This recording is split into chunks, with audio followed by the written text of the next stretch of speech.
Hey all, and welcome back to Fuzzy Gaming and a new video on the channel. I wanted to do a new farming series but use a more budget character to test out different strategies with the aim of farming enough currency at the end of the series to buy a Mageblood. So I've leveled up a new duelist. I've spent about 12 divines gearing both the character and the mercenary, which I think is an amount that's accessible to any players that have played moderately this league. I've decided that it's going to have to be a skill I really like playing, so I've gone for an Infernal Blow Slayer. There's probably many better builds you can put together for 12 divines. The build is all about just having fun, whilst also being able to farm decent currency. There's probably even much better ways to build Infernal Blow. I've decided to build it cold because I just like the feel of shattering and freezing enemies, but since it's a fire skill, it's definitely not optimal, but I've managed to get it to work. So each video, there's going to be at least one farming strategy where I'll go over the Atlas tree, scarabs, how the mechanics work, and so on. So before we go on to the farming strategy for the first video, let's talk about the character, the mercenary, and how I leveled the character. I decided just to use my Frostblades leveling POB to level the character, as decided I didn't want to spend hours working out the optimal leveling, speed, gearing, pathing, that sort of thing. I'd rather just jump straight in and it'll probably take around the same amount of time. So before starting, I took my current character into the ossuary in Act 10 to farm a mercenary. Once I can gear that mercenary up, that can basically carry my character once I hit level 47, because you can equip a merc that is 20 levels above you. The good thing about ossuary is even if you've got a level 100 character, you're still going to find mercenaries in there because it's the same level as a T1 map. I didn't bother with mercenaries before level 47, I just equipped some decent gear. I used 2 tamings, a prism weave, 7 league steps, and a carnage heart that was anointed with divine judgment. I switched to Infernal Blow as soon as I could. I think it's at level 12. But it probably wasn't the best idea. It's not a great leveling skill. Even with uniques, you still attack really slow, and it felt pretty bad. It was only a couple of hours to get to level 47, and my mercenary then carried me to red maps. I had my lower level mercenary to carry me up to level 63. Then I could equip my endgame kineticist merc. The merc is an incredibly important part of the build, but it's pretty cheap to gear as long as you can find the mercenary you want. As soon as I was the right level to be able to equip my endgame gear, I then purchased or crafted it. I then leveled by putting 5 breach scarabs in with a T16 map. It's absolutely insane for leveling. Even at level 88, 89 and 90, you get about a level per map. I was level 95 within 12 hours. This included quite a lot of time re-gearing the build, as I tried loads and loads of different things. Some of them I thought would work and didn't.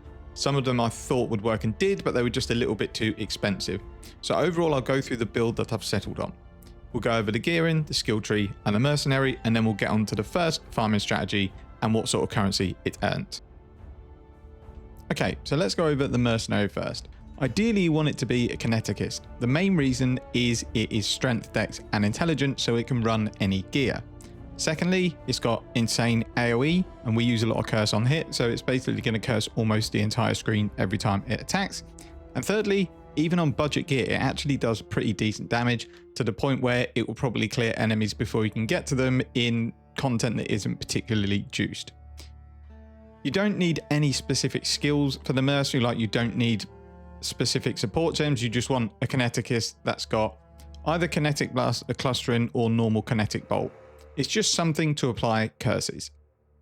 Ideally, you want the one with haste and inspiring cry, but if it's just haste, that's going to work just as well. Don't spend hours looking for the perfect merc. You just want a kineticist. If you want to have your better chance of finding it, if you haven't done so, you want to start banishing or exiling ones you don't want to see, and there's more chance that this one will show up. So we'll go over the gear and the setup. This probably isn't optimal. I just wanted to try and keep it cheap. So the weapon, just want to use a Piscator's. It works really well, does crazy damage. You have to get a really good wand to be better than this, and since we want to keep the budget low, this wand works perfectly. It will be a few chaos. So using a Gaussite helmet because I want to apply brittle, because it increases my crit chance, because we have a very low base crit chance on our weapon, which we'll go through when we go over the character. To help with that, any way you can craft added cold damage is going to be a benefit. The shield, I've just gone with a rare shield. You can go for unique if you'd prefer. I've just gone for life, attack speed, and then some cold damage. The body armor doesn't actually matter. You just need to have haste and increase effective curses as your implicits, and then you really just want to go for life and resistances. You need one of your rings to be an anathema, because this means that we don't have to worry about getting +1 to curse. We were doing this on my old character with an anoint, but it's 3 gold oils, which is really, really expensive. It's about 1,000 chaos for 3 gold oils. The second ring needs to be frostbite on hit. Anything else you can get that's cold damage is a bonus. Other than that, you'll just be looking for life and resistances. In terms of the gloves, you want Hands of the High Templar, and they need curse enemies with elemental weakness on hit. The others don't matter. I got one with attacks have critical strike chance just because it adds something to the merc.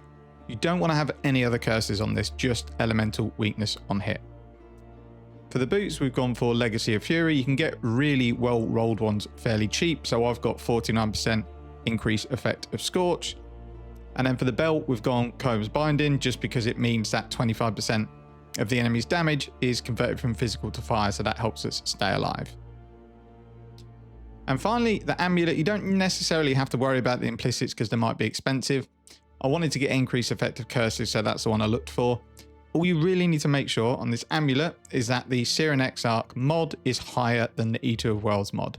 So if we go here, we can see that the increased effective curses, which is the Exarch, is grand, and the chance to suppress spell damage is greater. What this means is that the merc will cull enemies at 15% of their life. This really, really helps because we don't take the 20% cull ascendancy on this build, so being able to have your merc cull enemies at 15% is really good. It's not as good as I thought it would be because the merc on single target we use barrage and it's terrible at aiming. If the enemy moves, it will miss. So it might be that when it could cull at 15%, it misses and ends up doing it at 5. But I do think if you want to tackle tough content on this build, this definitely helps. And this setup together just gives lots more effect of the curses that are going to be applying on enemies, which is going to be Frostbite and Elemental Weakness to get the cold resistance and all resistances down. And then we're boosting up their haste aura. We've got our curse on here, along with our ring to allow us to apply essentially 3 curses. And then the wand, which does really good damage for a cheap unique. This is all you need for the merc. The total cost of gear for my merc when I bought it was 365 chaos. And because of the curses that the merc applies, it does brittle, it does scorch, it just adds an absolute ton of damage to us, and they actually do decent damage themselves. So let's go over to the character and we'll go over the gem links and the gear. So I've not yet finished gearing my character because I'm lazy. I still need to get a guard skill in there, which will be steel skin with increased duration and then automation. I just have been lazy. I haven't really died, so I've not added it in. If I start struggling, I'll add the guard skill in. I'll put it into the POB because it is something you should have on the character. So the main 6 link, we've got Infernal Blow. We have increased crit damage. The reason mine is level 19 is because I don't have the intelligence to run level 20. Got Fortify support, Inspiration support, LE damage with attacks, and then Ice Bite support. Ice Bite's really important with 7 frenzy charges. It adds a ton of cold damage. Because we want to be a cold damage Infernal Blow, this massively helps. In the helmet, we have a Flesh and Stone. We've got Blood Rage, Precision, and then Arctic Armor. In the boots, we've got Herald of Ice and then Enduring Cry for endurance charges on bosses. In the weapon, we've got our Mark on Hit, which is Assassin's Mark, Life Tap, and then Mark on Hit support. And in the gloves, we've got Leap Slam, linked to momentum and faster attacks. If you want this to be Whirling Blades, it can be. And then just a Flame Dash for Grasping Vines. That's all the gem setup. As I say, you should really add a guard skill in there as well. In terms of the gear, I'll go over the gear and also the cost of the gear at the time. So the first item is the weapon, which is a Paradoxica. These are a divine for this sort of role. You essentially want attack speed and increased physical damage. Along with the fizz damage, blind on hit is good, or attributes is also really good. I'm thinking I probably should have got one with intelligence, and then I can actually run a higher level crit gem than level 19, but it doesn't make too much of a difference. If none of those are available, then attack speed and elemental penetration also works. They were also about a divine. They look like there were absolute tons of these swords for a divine though, so I don't think you'll have an issue finding them. The helmet is a heat shiver with +1 power charge corruption, and I purchased this for 220 chaos. The amulet is Yoke of Suffering. This works really well because of the different ailments that go onto the enemy. It also means our damage can shock.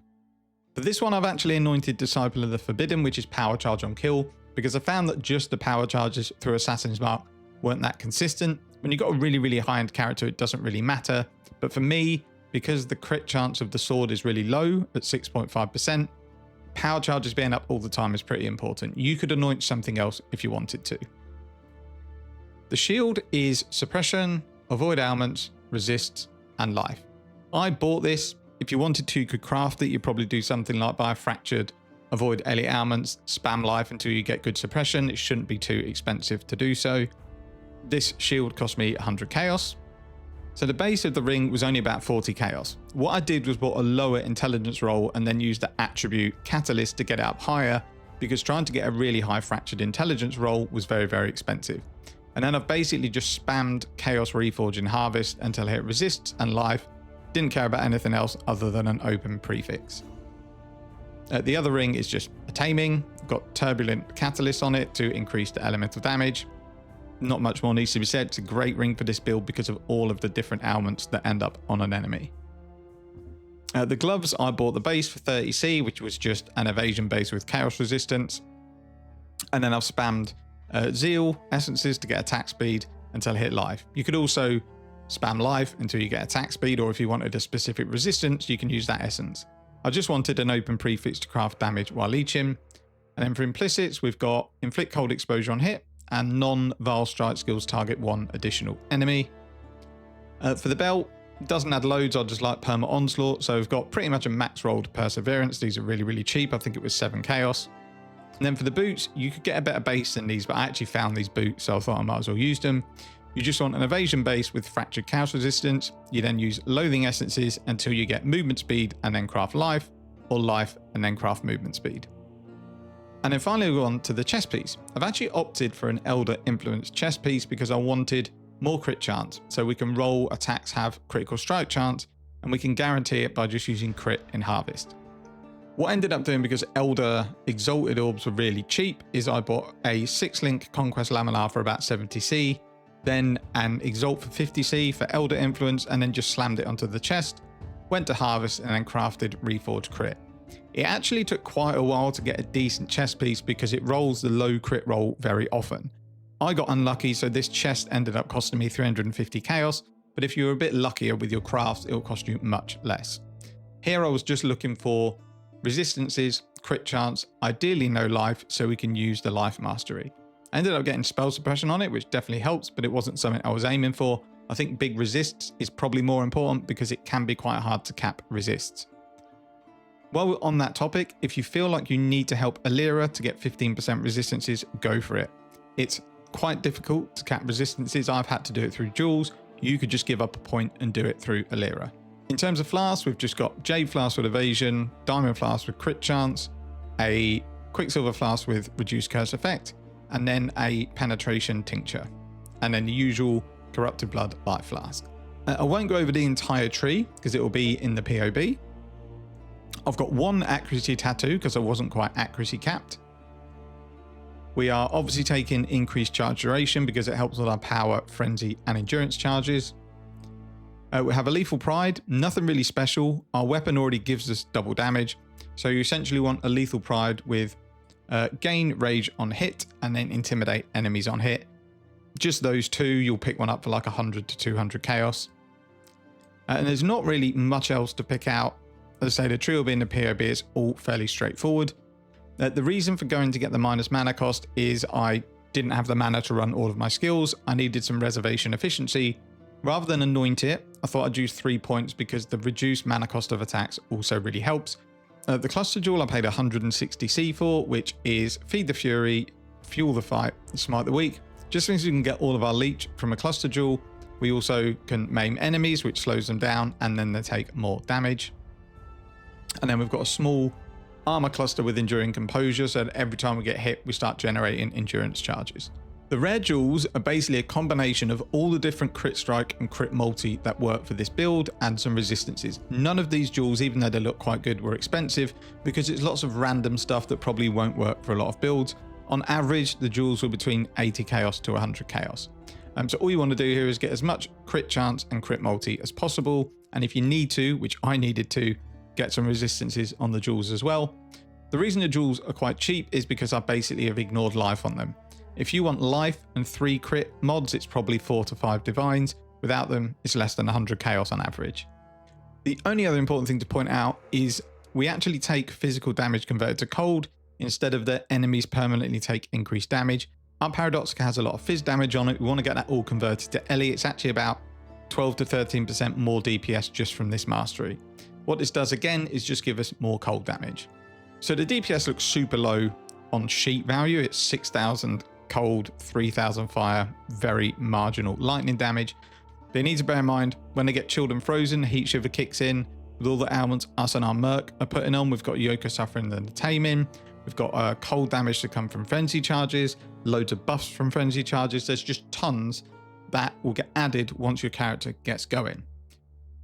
For that reason, I definitely not recommend this as like a bosser or even invitations. It's not particularly brilliant at it because it really doesn't do a lot of damage and most of your defenses are lacking when your charges aren't up. As a mapper, it works really well because your charges are always going to be up.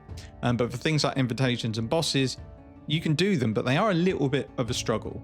And I would think other builds for this value would be absolutely melting all of the invitations. So that covers off the character. This video is obviously going to be longer than all the others in the series because I won't go through the character again because we're not going to change it. But I know sometimes people like to play along, so I thought I would go through the character, how it works, and then there'll be a POV in the video description. So let's go on to the first farming strategy. So before starting, I carried on breach farming to level up to 95 and then decided on my first farm. I wanted it to be something I haven't done this league, so I settled on Essences, Exarch Altars and Betrayal. The idea was to pack the map full of Essences using one Scarab of Calcification.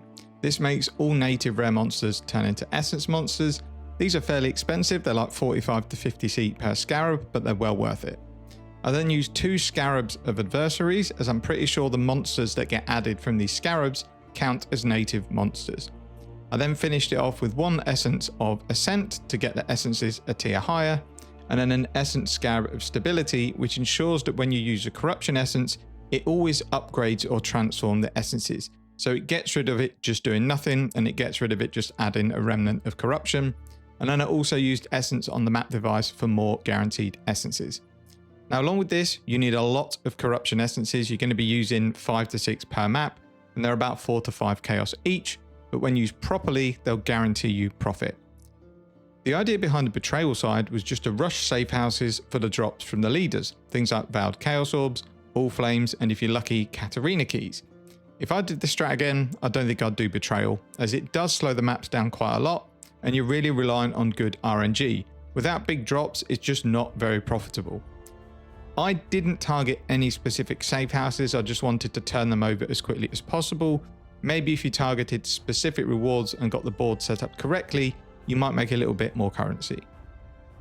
The Atlas tree is in the video description, we'll just quickly run through it now. I've taken a lot of blocking nodes, mainly because I don't want to see a lot of this content, and it also means I've got more chance of dropping Scarabs that are worth more currency. We're taking most of the Betrayal nodes, so we're taking 100% chance to get an additional rank when you execute. We're taking members grant more intelligence based on 2 times their rank. And then we're just taking chance to get Betrayal. Along with the Betrayal nodes, the Essence nodes are taken at Amplified Energies and Crystal Lattice. I don't bother with Crystal Resonance because we want to corrupt Essences to get them to change. I don't think that happens with Crystal Resonance. It just picks an Essence that already exists and then applies all of those Essences to the monster. It's not something I'm interested in using. And then we're obviously taking Prolific Essence just to get an extra Essence monster.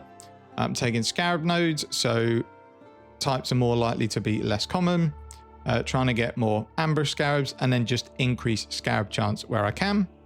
And then just Light of Dawn along with Wrath of the Cosmos and Word of Exarch. The Exarch loot is not going to be massive, but you've got chances to get good items like Grand Embers, some decent Scarabs, and maybe the odd div card drop. It's definitely worth having in for the few points that it is. And it also means you keep leveling up because it puts quite a few monsters in the map. If you're just killing the Essence monsters and doing a bit of Syndicate, you're not going to get a ton of experience. So just packing some more monsters into the maps really helps. And then we're just taking all the quantity and then all the quant and rarity wheel. Taking some map nodes. You don't really need them. I could probably drop them, but I had some points left over and I want to drop as many strand maps as I can. You're unlikely to sustain your maps, but at this stage of the league, you should be swimming in maps. You don't even need a specific layout for this strategy because we don't really need to do anything in the map other than kill the Essences, the boss, and Syndicate. So any map that you like that's a decent layout, you can use. I'm using Strand because it's my scrying map. So I've scryed Ivory Temple onto Strand. So Strand gives me the chance to drop the Fracturing Ore card. Really unlikely, it's pretty rare. But also the Sephiroth, which is not that uncommon, and it's a card I've dropped quite a few times when I've been running Strand. Not for this strategy, I haven't dropped one yet, but I'm sure I will drop a few at some point. As mentioned, it's just Essence on the map device, and then you put in your Scarabs and Exarch Influence, and you go. So I'm just Alkin going. If you really wanted to get the most out of the strategy, you could roll your maps to have increased rare monsters, but the time it takes to roll it and the cost probably outweighs the benefits. So knowing when to use Essences of Corruption is really important. You're going to have a lot of Essences in your map, maybe like 20 to 25 Essences. If you just go using a Remnant of Corruption on every Essence, you're not going to make as much currency. My rules were, if there were 3 or more Shrieking Essences, I would use a Remnant of Corruption because it can turn those into Deafening. When I came across Shrieking Essences of Spite, I used a Corruption because if it upgrades to Deafening, it's 15 to 17 Chaos per Essence. And then also any purple Essences, because these are the ones that can turn into the special Essences, and they're worth 30 to 40 Chaos each. The initial outlay is moderately expensive, and I'll be honest, after an hour, I thought the returns were terrible. But once I sold the Essences and other easy to sell loot, I was pleasantly surprised. I didn't have any big drops to boost it up, so with better RNG, my returns could have been a lot better. The downside of the strategy is the maps are pretty slow. With Betrayal and Essences, it's 5 to 6 minutes per map for me. So realistically, you're only going to be turning over 10 maps per hour, with maybe a little bit of time left to do a couple of safe houses. So I ran 20 maps with this strategy, so around 2 hours. I'll probably do another 20 before the next video in the hope that my safe house luck turns around. Total profit after deducting the cost of the strategy was 18 divines. I've also got a Syrian Exarch invitation and some other bits I've kept aside because they might form part of a future strategy, so it's realistically 19 divines. I had terrible safe house luck. I ran 7 safe houses, I dropped 2 Val Chaos Orbs and worthless All Flames and nothing valuable from the loot rooms at the end. With better luck, I could have been looking at probably a solid 10 to 11 divines per hour. What I liked about this strategy is 95% of your profit is from Essences which you can sell on the exchange. I always favour strategies where I don't have to trade externally or do lots and lots of trades. I did use Harvest Life Force to reroll the really low value Essences, but with the cost of Life Force, I'm actually not sure it was worth it and it's probably not something I'll do again. Overall, it was a really good start. The build handled the content very well. I was deathless through the 20 maps and I'm finding the build a lot of fun. As mentioned, I will probably do another 10 to 20 maps before the next episode because I don't want to respec my Atlas all the time because it's a waste of currency. But that kind of wraps up and covers off the first episode, and I am really looking forward to the next strategy. If Essences is something you think you'd like to farm, I'd maybe recommend looking for a dedicated guide to it. I've literally just done this off the top of my head, decided what I want to do, build the Atlas tree, think about scarabs that might work. There may be obvious stuff that I'm missing that can give you more profit. I'm sure there's plenty of good Essence guides out there if you want to specifically farm them. And that wraps up the first episode. Thank you very much for watching, take care, and then I'll see you all in the next video.